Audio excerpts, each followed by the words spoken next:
Hi, everybody. This is Silvio Canto in Dallas, Texas on Wednesday, June the 26th. Today, we're going to talk a little bit about Mexico and what's going on south of the border. President-elect Sheimbaum putting together a cabinet. So our good friend Allan Wall, old friend of our show and a blogger who writes a great deal about Mexico, is joining us. Hello, Allan. Welcome. It's always great to have you. Well, thanks. Glad to be on as usual. All right. Well, is it really hot? It's terribly hot here in North Oh, yes. Texas. Yes. Yes.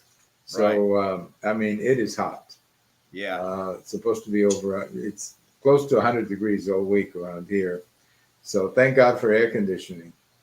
So, I Yes. don't know what people did around here before air conditioning. I wasn't living here before air Yeah. conditioning, but it must have been a very, very hot place. But Yeah. I did have a friend who lived in East Texas, and he grew up in the 30s and 40s.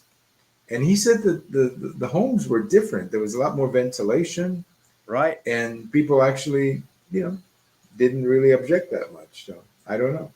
Right. Right. Well, you can't miss what you don't have. If it doesn't exist, you're not going to miss it. Well, that's it. That's right. You didn't. You couldn't complain about the heat. I mean, you didn't have the air conditioning. You're right to look at. But I did see a picture today of the Dallas skyline in 1942. And I was surprised by the number of buildings with 15 or 20 floors. Because in 1942, there had to be air conditioning to have buildings like that. So maybe by then it was already more common in the cities. But the rural areas around here, there was no air conditioning for Right. a long time. For a Oh, long yeah. time. Yeah. Well, Those old houses, they would do certain things that could make it a little cooler, the way they built the houses.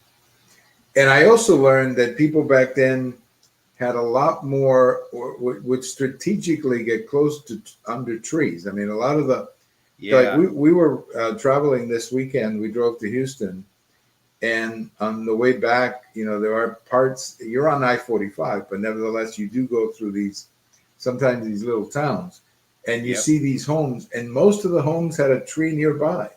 Oh, right. So I think those people really, Right. understood that being under the The, shade the or old on the shade. farmhouses, they would always have trees around the farmhouse.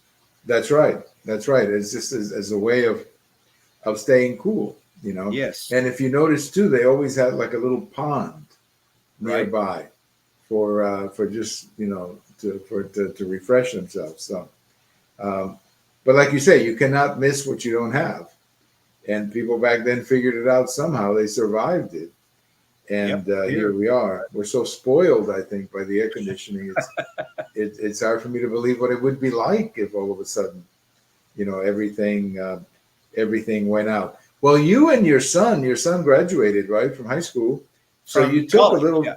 yeah, and you took a little trip, and you wrote an article about this, and I just thought it was fascinating. You went to a lot of different places, including up in Canada. So just give us a little highlight of that article. Oh, it was a great trip. My wife and son and I, and my son planned the whole trip and drove the whole way. We went to 10 states and one Canadian province, went all the way to the West Coast, Yellowstone, California Redwoods, San Francisco. Just a fascinating trip. All the scenery we saw and the places we visited. Yeah. And which Canadian province did you get up to? British Columbia. And Oh, we okay, British went to Columbia. Vancouver and out into the countryside. And then you also mentioned something about San Francisco, which is kind of sad, really. That San Francisco used to be one of the most beautiful cities in the world, Right. and here recently, it's just not a very nice place to visit anymore. But it used to be Well, beautiful. yeah, I mean the tourist areas still look pretty good, but there are areas where you got drug abusers camping on the streets. It's just why do they allow that? But so you got to watch out for that. Yes. Yeah, why do they allow it? I mean, that's the question. No one has an answer for. I mean, how does that help the city to Exactly. tolerate that? I mean, Right. the same thing. I think Seattle too, from what I understand. Portland.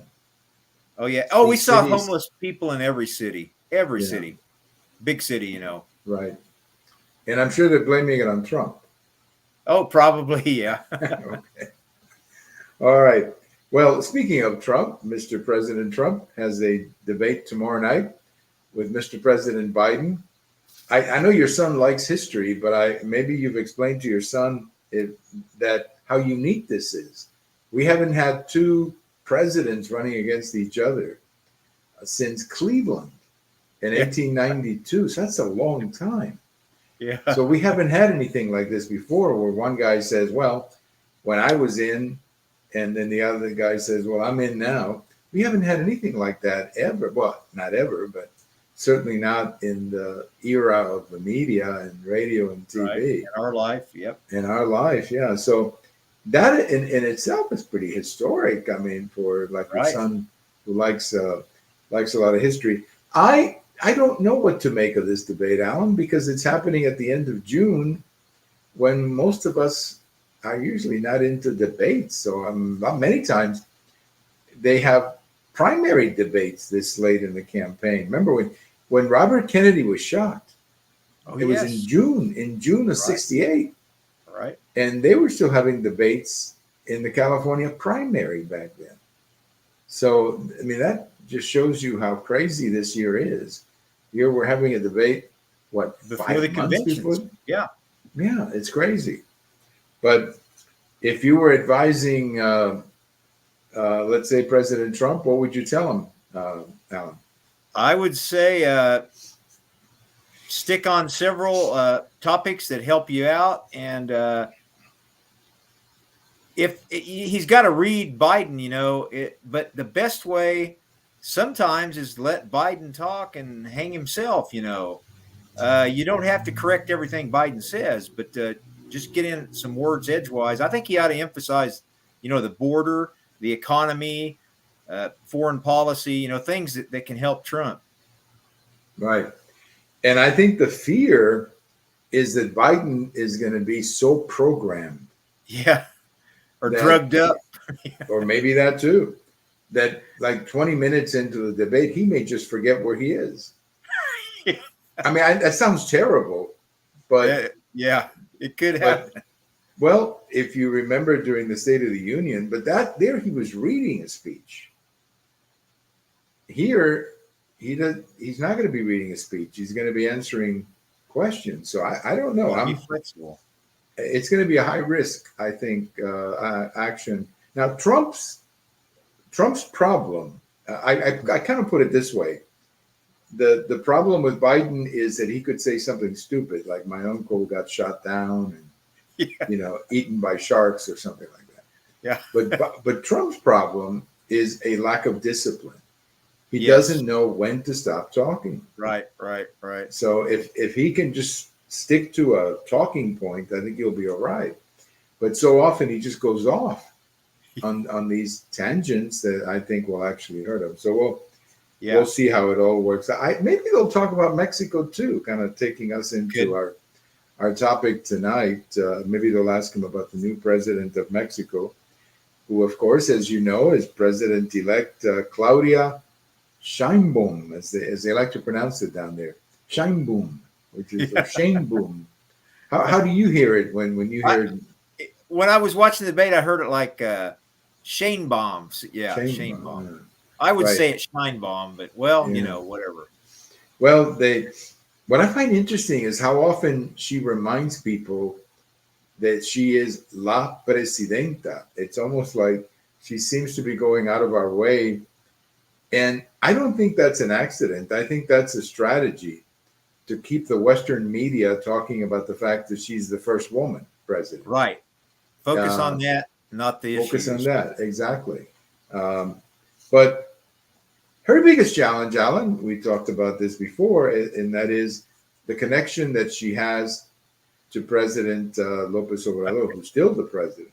Right. And I think that she's going to have to break with him at some point if she really wants to have a successful presidency. I mean, that's my feeling. She has to break with him. What do you think? Well, yeah, I mean, because after all, she's the protege of AMLO. she's in the party that he founded, it's very hard to get out from under his shadow. And also just the way AMLO is, his personality. And of course, AMLO has said that he said he's going to retire to his ranch and write a book. Well, we'll see, but it's very hard to imagine him staying out of the public eye. He'll probably do morning press conferences from his ranch, From his ranch in the jungle, yeah. Right. But you wrote a really great article. I thought you could expand a little bit on this political party, Morena. And now it has just exploded. I mean, this is a political party that is not even 20 years old, I don't think. It's 10 years old. And look at what they've accomplished. And how they have penetrated into just everything in Mexico. I mean, they have the presidency, the Senate, the Congress, and they have super majorities in those three, right? And all of that. And most of the governorships. Most of the governorship. It's astonishing when you think it's a 10-year-old political party, and all the traditional parties are greatly diminished. I mean, it's like an earthquake in Mexican political world that's happened in the last 10 years. It really is, as you mentioned in your article. I think that on one hand, that's a tremendous accomplishment. On the other hand, of course, that could also bring some problems.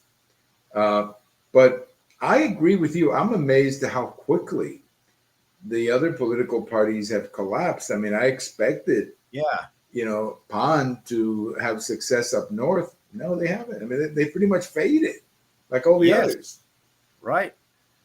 And then you had this Xochitl Galvez. She's running with this weird coalition of three parties. And, one's a left-wing party, one's a right-wing, one's kind of in the middle. And they're running as one party. And they can't even get, they can't even win with that. It just shows you how much the political world has changed. And you got to hand it to AMLO, whether you agree with his policies or not. He is a master political operator. No, he's done an amazing job. I mean, I am amazed at the size of the victories and what you say, the governorships. I mean, there was always hope in Mexico because the PAN would be successful in the north, and at least you had that counterbalance. But now it's Morena all the way, including these reforms, these judicial reforms where the judges are going to be elected in elections, I guess regular elections. Right. And that, of course, means they're all going to be favorable to Morena because those are the people who are going to win. And there's a story that appeared on the Mexico Pulse News today where many judges want to visit with the president-elect and say, look, we think this is a bad idea. We think that there's something valuable about having checks and balances, as we used to call it in school when we took our government classes. Yeah. And I think that's a valid point. That's a valid point. That if you make it all one party doing everything, the potential the potential for mistakes, I think, is pretty big, Alan. Oh, exactly. And if you look at the month of September, what's unique about that, the new Congress will be in office, but AMLO will still be president. They overlap for 1 month. And he is not a lame duck. He is still in control. He is still, setting the agenda, and he wants to pass those. So it might not even matter what Claudia Sheimbaum thinks. Right. He probably can get those passed. Well, he's got the numbers. It looks like, at least in the Congress, whether they can change the judiciary, I don't know. Maybe the lame duck here is Claudia Sheimbaum. It seems like it, and she hasn't even taken office. Right. Maybe she's the one who's going to be. Now, there is interesting because she's getting, I catch some of these interviews that they do on YouTube and, a lot of different podcasts from Mexico.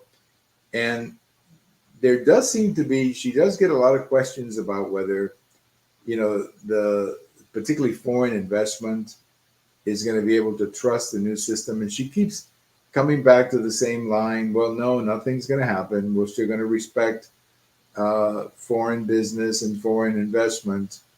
But, that may be what she's saying. But if you have a political system where everything is in the hands of Morena, if I'm an investor, I'd be worried, Alan. Yes. And the investors, they have to decide if they're going to invest more, if they think that investments are safe. And that's why that they had the peso, the peso dropped and the markets dropped. They think it's because these, this worry about, Morena becoming the, most powerful party and able to set the whole agenda. Right.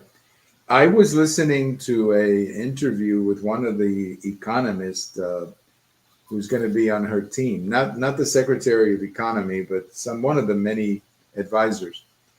And it was a lady, and she was saying that it's very important for Mexico to participate in what they call near sourcing. I think it's what they call it, or basically it's where companies move from Mexico or from China to Mexico to take advantage. There's a word for it. I can't think of it right now. Nearshoring?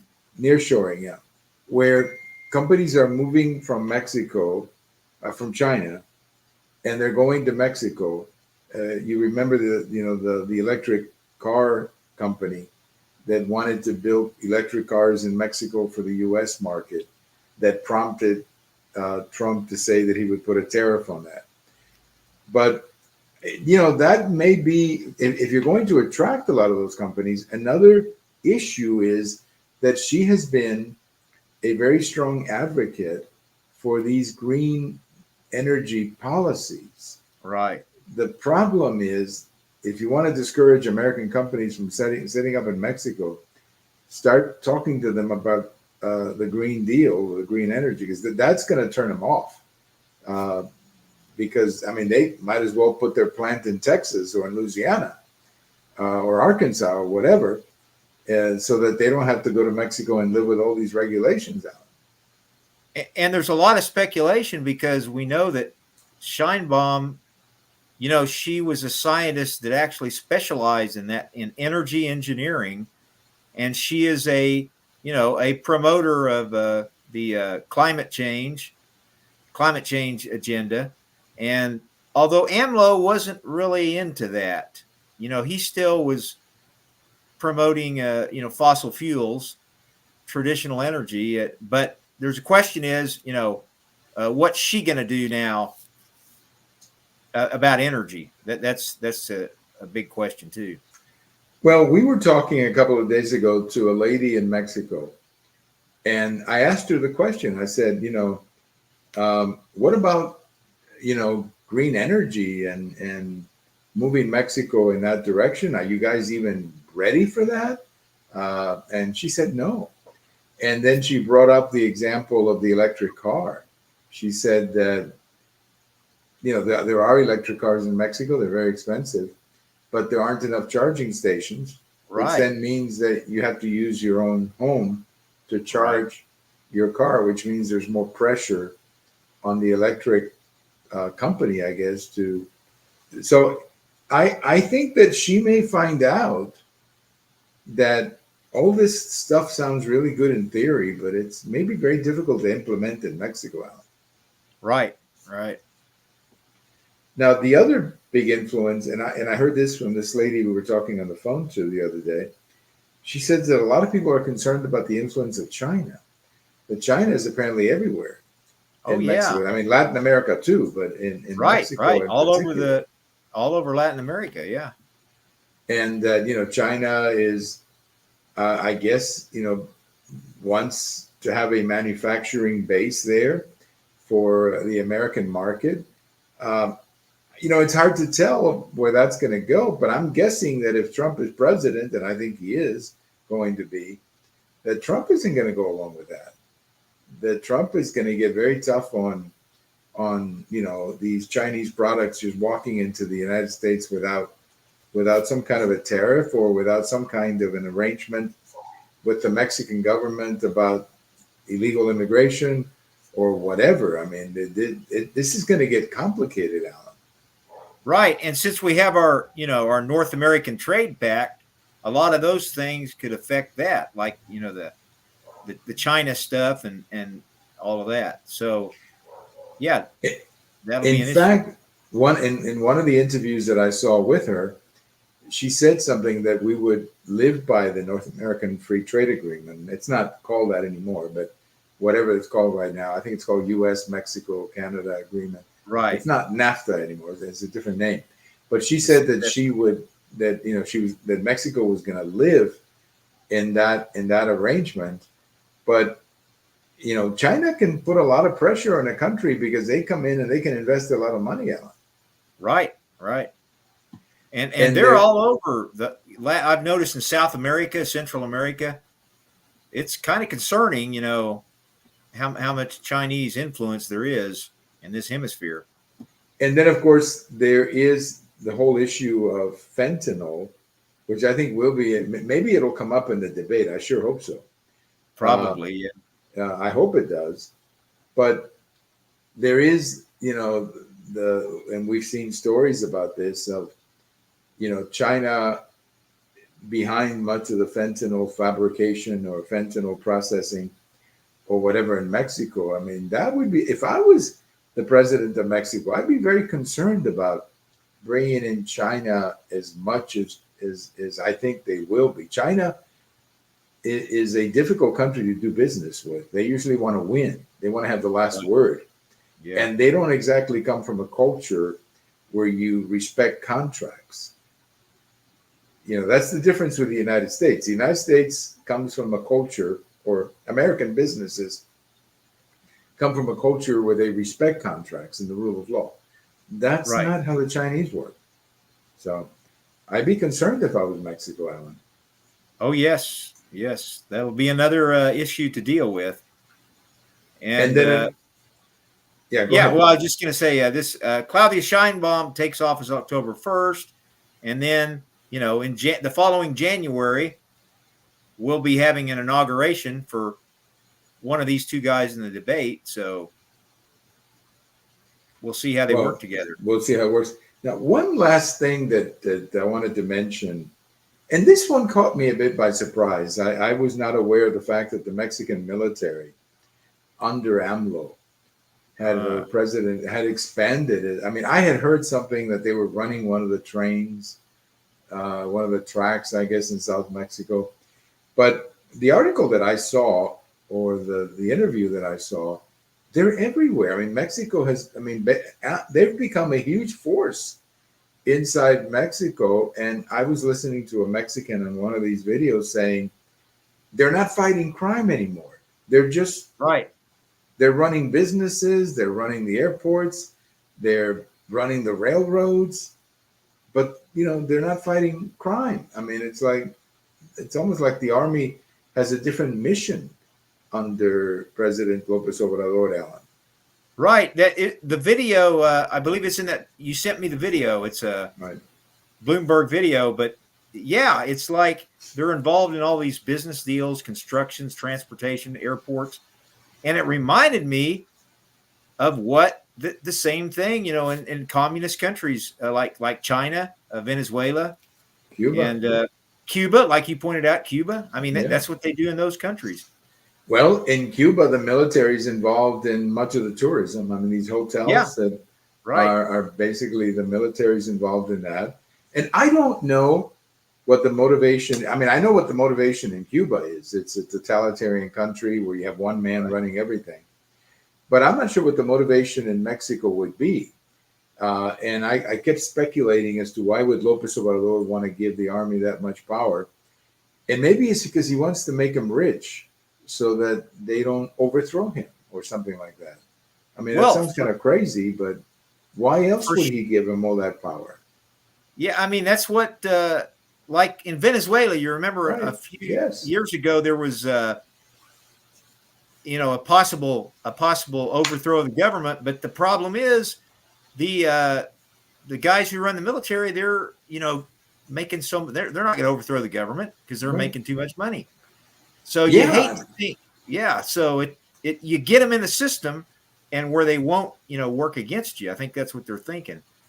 Well, Whereas in Cuba, that's the case. the same thing. Yeah. Yeah, Right. in Cuba, that's the case. I mean, if you're a military general, you live a lot better than a military general in the United States. I'll tell you that right Yeah. now. Oh, why would you And overthrow the government? why Yeah. would you overthrow? Yeah, why would you overthrow the government when you know? Now, again, that there's other issues too in there. I mean, many times when there is a coup, it comes from beneath or underneath. It doesn't necessarily come from the generals. But Right. in that video that I sent you, you may recall one interview where one man said that the reason that AMLO likes the military is because they respond, yes, sir, Yeah. whenever he tells them something, yes, Right. sir. And bureaucrats usually don't do that. Right. I mean, bureaucrats are saying, well, maybe I'll get to it next week. I'm on Right. vacation next week. You know, that kind of thing. Or they might say yes, sir, and they do the exact opposite. So, Or they just push it from one desk to the other, you know. right. But with the military, there's that military discipline that you're aware of, being a veteran. Yes. There's that military discipline where usually if you get the order, it gets done. There's accountability.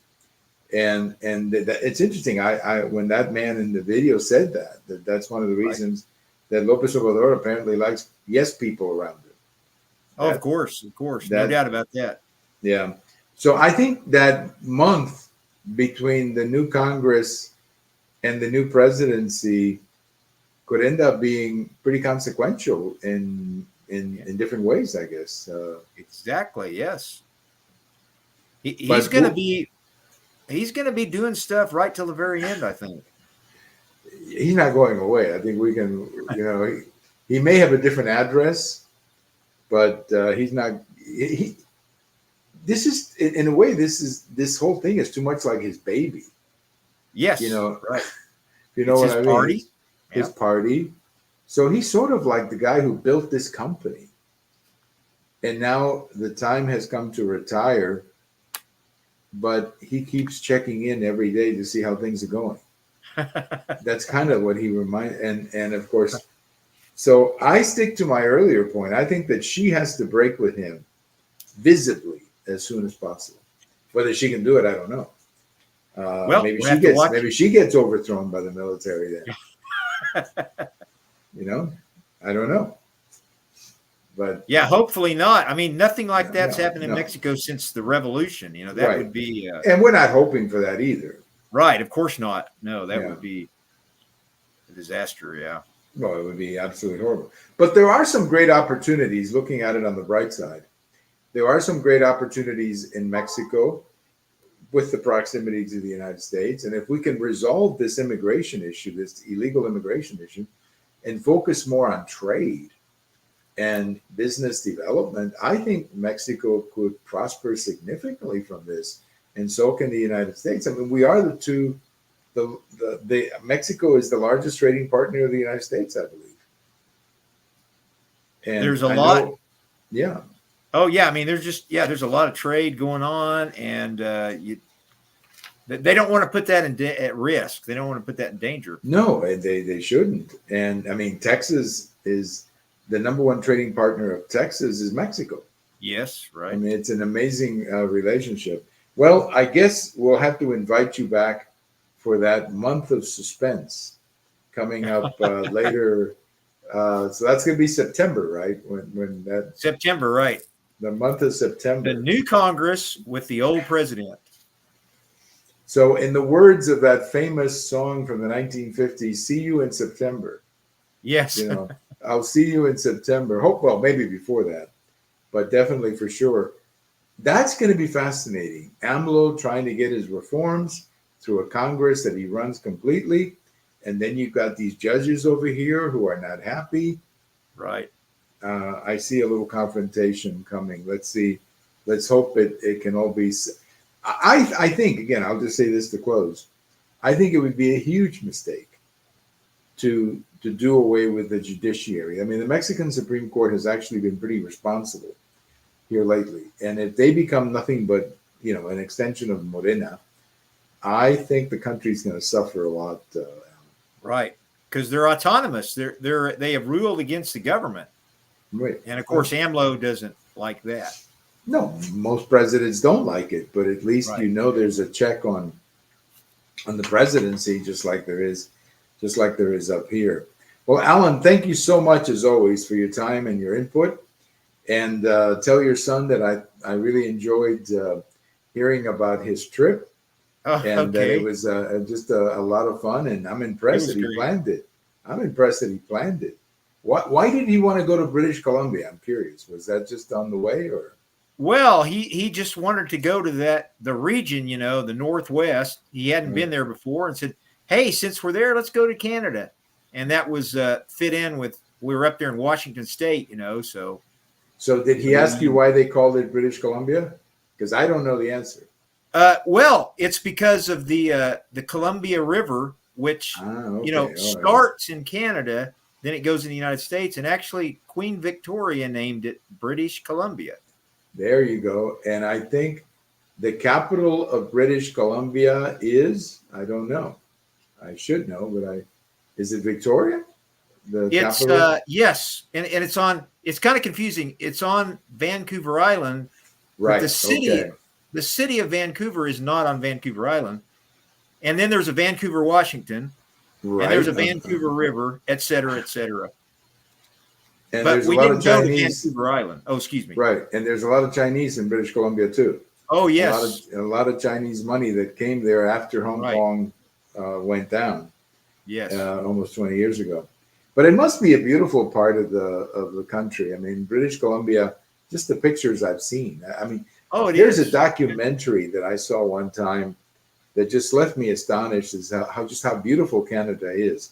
There's a train that starts in like Nova Scotia and goes all the way through Canada, all the way, I guess, to Vancouver. So it Wow. travels all through the whole country. I mean, just a beautiful sight. That'd be a Um, great trip. oh yeah, I mean, this is a documentary that they had one time, and I mean, the sights were just unbelievable. And you Yeah. can take it in the summertime I mean, the winter or the summer. And at one point, I guess during the trip, you can get off in different places and spend a couple of days and get back on the train later. Uh, but I don't know. The beauty of Canada is just unbelievable. I mean, for just what I saw on that trip and what I've seen on pictures and so on, just absolutely beautiful. I assume a lot of the Pacific Northwest is just as beautiful too, Alan. Oh, it's a great area, and you got like the California redwoods, and Oh gosh, yeah. just the Pacific. It's just beautiful area. Well, as I always like to impress everybody with my knowledge of highways, uh, number 5 is on the Pacific, right? And 95 is on the Atlantic. So you probably took part of Highway 5 or the Federal Highway 5, Interstate 5, if you were traveling up the West Coast, right? Or were Yeah, you on some of the? but we switched around some, but we were part of the time. Yeah, because Highway 5, I guess, goes from San Diego to Vancouver or to Canada. And then Highway 95 starts, I believe, in Key West and goes all the way up to Canada as well, but it's on the Atlantic coast. Well, Alan, we're so impressed, aren't we? Or so knowledgeable when it comes to highways. But as I got to tell you this is kind of a funny thing. I was looking at a map of Mexico one time. I thought about driving to Mexico one time. And I was looking at all the highway numbers. And I said to my wife, if we take 57 down to this number, and she said, there's a problem. Nobody in Mexico calls them by numbers. They have numbers, of course, but that's not how they just call it Carretera de Querétaro, la Carretera de Right. this. Yeah. They don't use numbers like we do up here. So Right. that's That's true. That is really yeah. true. Yeah. So I had to learn a different name for them, but I had it all planned out. You take 57 from the U.S. border down to what was it, Querétaro, I think, and then you take this one. But they weren't very impressed with how much I knew of their highways by numbers. They just didn't. They just weren't impressed with that. They said, Right. I know you do that up there. They said, but we don't do that here. We just, Carretera Federal, whatever, from here to there, and and that's it. So I learned my lesson. Don't try to impress Mexicans by telling them the highway number, because they're not going to be very bad. All right, Allan, have a great evening. Thank you as always so much to chat with you, and we'll do it soon. Okay, thank you. Have a good evening. Thank you so much. Our good friend Allan Wall, just talking a little bit about Mexico and what is going on down in Mexico with a president-elect and a new president. And anytime you have a president-elect, of course, you have things you look forward to. In this particular case, a most unusual situation, because the outgoing president is still very much involved in the country, and the incoming president is very much attached to the outgoing. So it's going to create some interesting tension, I think, between the outgoing president and the incoming president. We'll see how it plays out. I wrote an article recently at the American Thinker saying that she has to break with him. That is, Claudia Sheimbaum has to break with him at some point. Otherwise, she's going to have a lot of difficulty getting things done. Thank you for listening. And this is Silvio Canto in Dallas, and we'll talk to you later. Bye-bye, everybody.